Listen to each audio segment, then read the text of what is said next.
आमिर खान बॉलीवुड के mister perfectionist कहलाते हैं, लेकिन लगान फिल्म की शूटिंग के दौरान उन्हें भी टक्कर देने कोई वहां मौजूद था। फिल्म को डायरेक्ट भले ही आशुतोष गोवारिकर ने किया था, लेकिन उनके असिस्टेंट रहे अपूर्व लाखिया ने सेट पर गजब आतंक मचाया हुआ था। वो बेहद पंक्चुअल थे और सभी को उसी हिसाब से काम करने के निर्देश दिए हुए थे। अपूर्व लगान से पहले कई हॉलीवुड फिल्मों के सेट पर काम चुके थे, उन्हें वहां के तौर तरीकों की आदत थी।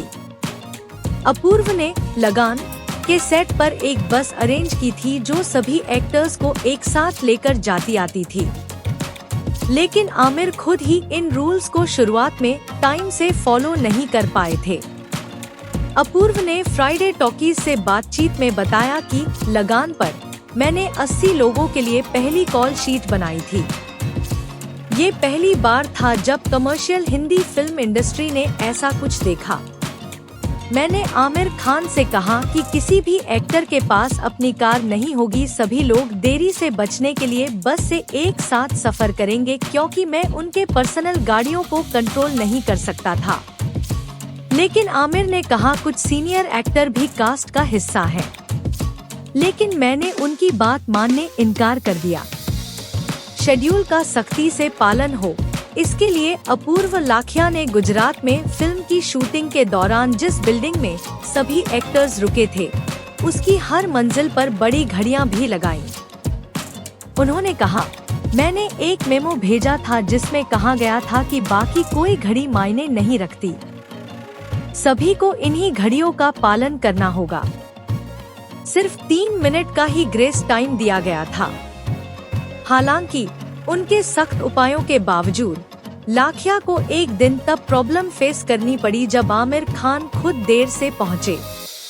लेकिन झगड़े से बचने के लिए उन्होंने ड्राइवर से बिना उनके बस से चले जाने को कहकर एक एग्जाम्पल सेट करने का फैसला किया। अपूर्व बोले, तीसरे दिन आमिर को देरी हो गई। रोनित रॉय सुरक्षा संभाल रहे थे और सभी लोग पहले से ही बस में बैठे थे, उनका इंतजार कर रहे थे। हर कोई मेरी तरफ देख रहा था, सोच रहा था कि मैं क्या करूंगा। मैं घबराया हुआ था, लेकिन मुझे पता था कि मुझे एक उदाहरण सेट करना है।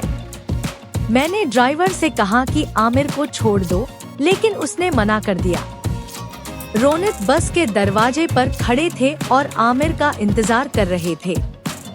एक बार तो मैंने रोनित को लात मार दी, वो बस से गिर गया और मैंने ड्राइवर की गर्दन पकड़ ली और उससे कहा, अगर तू गाड़ी चलाना शुरू नहीं करेगा तो मैं तेरी गर्दन तोड़ दूंगा।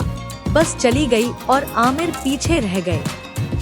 वो 2 घंटे बाद सेट पर पहुंचे क्योंकि कोई और गाड़ी नहीं थी। सभी ने मुझसे कहा कि वापस चलो, लेकिन आमिर ने कभी कुछ नहीं कहा और उसके बाद कोई भी देर से नहीं आया।